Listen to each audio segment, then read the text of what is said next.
Imagine for a second you had the money to buy yourself one of those. The £2 million Pininfarina Battista.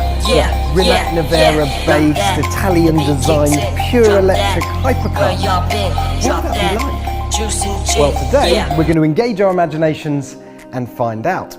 I'm dressed how I imagine a rich person might dress. This is my house for the next 20 minutes at least, and we're going to drive the Battista on road and on track. Come on, let's go. Forgot my phone.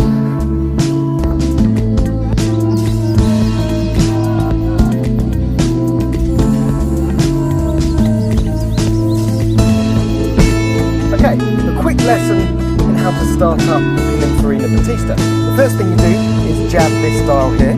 That fires up the whole system. This screen over here gives you information on what you get in the various modes, how much power it gives you. If you also go into the settings here, this is how you adjust your steering wheel.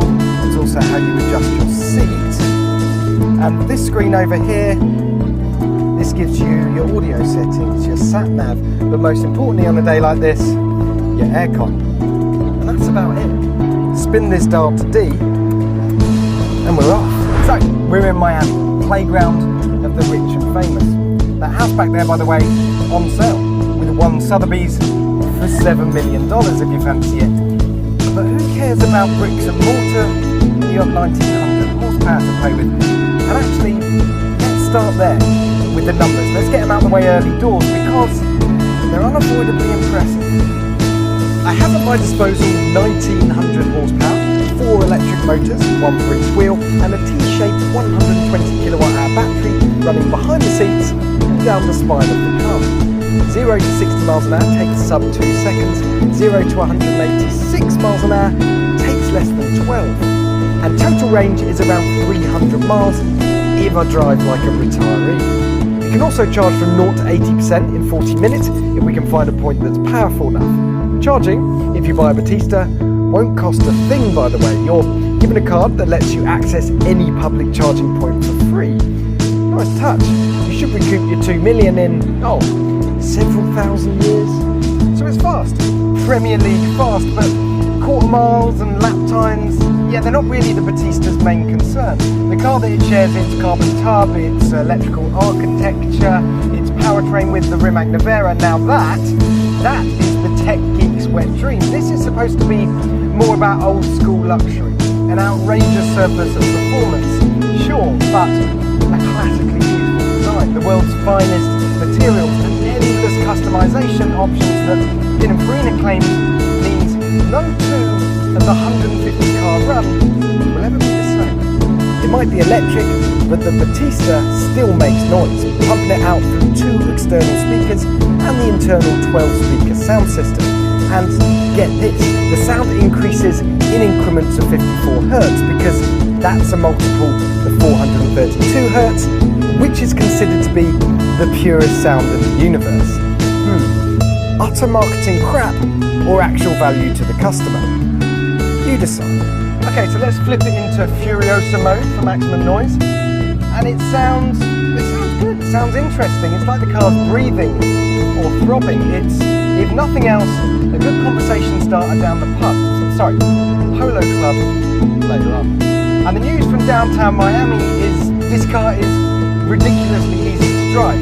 If I were in something like, say, I don't know, a Carrera GT, a McLaren F1, they would have many finely honed mechanical components that I'd need to be managing in stop-start traffic like this. But not this. It's smooth and comfortable and quiet, especially if I dial it down to one of the lesser modes there. You can even drive this thing with one pedal without touching the brake and just using the regen to slow down in a hypercar. It is a wonderful way to travel, but a bit of a battle of willpower not to gun it at every opportunity because the performance is ever present. It looms like a devil on your shoulder. See what I mean? So, we've sampled the mansion, the low-speed manners and public roads. What this billionaire needs now, though, is exclusive use of a track, to put my purchase through its paces. First, though, quick supercharge and a coffee at somewhere called The Collection. Basically a massive dealership and supercar owners' paradise. Right, that's better, isn't it? That is what money buys you, an entire racetrack just to yourself. Go on then, let's just slow down to a stop here and see what all the fuss is about. 1900 horsepower. Let's get heads around this acceleration, shall we? Just stand on the front. Whoa! Whoa! Oh man! Woo! All the blood just went to the back of my body. That's ridiculous. That makes a Taycan look like a gee whiz. It is absolutely outrageous that a car that weighs over 2 tons, that doesn't have any marketing around it saying it's supposed to be good on track. It's supposed to be the more laid-back sibling to the Rimac Nevera, and yet it can do this on a track. You know that old adage, slow in, fast out? Nah mate, with the Batista, fast in, fast out. Now earlier it rained, quite a lot in fact. The track was completely shaking. We came out for a drive, and that's when you felt the weight of this thing, because there was a lot of momentum in the corners. It was sliding about everywhere, but we were patient. We've let the track dry out, and now we can feel this car is all about, because it just grips. And absolutely grips. The steering is wonderfully hyperactive in that familiar Italian way, and the brakes are absolutely monstrous considering the amount of weight they got to hold on. Okay, so we're in the brilliantly named Furiosa mode. Now that gives you the full 1900 horsepower torque drinks enabled. There are other modes available, Pura, Karma, Energica, and other Italian words that I can't really pronounce. This is the one that matters because that torque vector just makes such a big difference. Honestly, you can feel it shuffling that power around, and it makes the car feel about 500 kilograms lighter.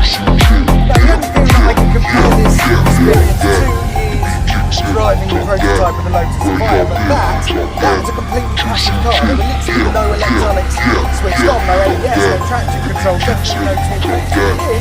This has all the electronic trickery on your side, and it really does make all the difference. It's supposed to be a hyper GT, this thing, a GT. I shouldn't be able to do this. Now clearly I've got one eye on not bringing my billionaire fantasy to a slightly crashy end, so I'm just going to dial it back for this section and gather my thoughts. The best way to describe this car is that, yes, it has nearly 2,000 horsepower. That sounds extremely intimidating on paper, doesn't it?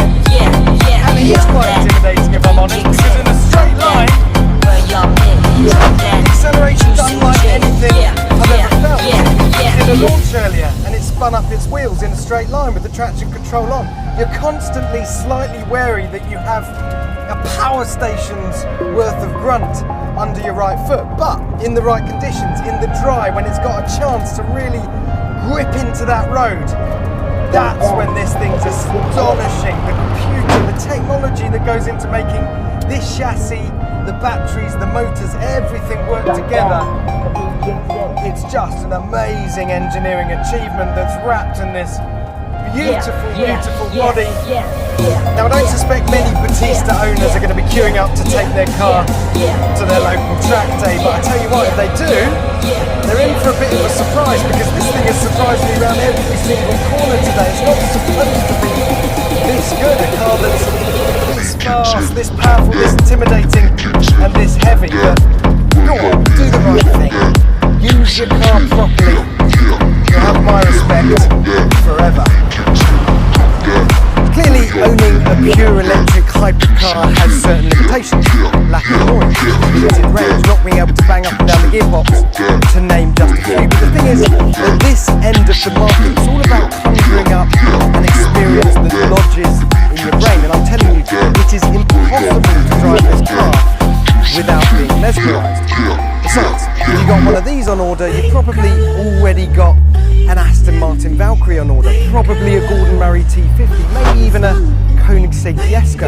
And if that is you, may I urge you to add one of these to the collection, because what it offers is not only brain melting, it's also completely unique. Anyway, mustache, reservations.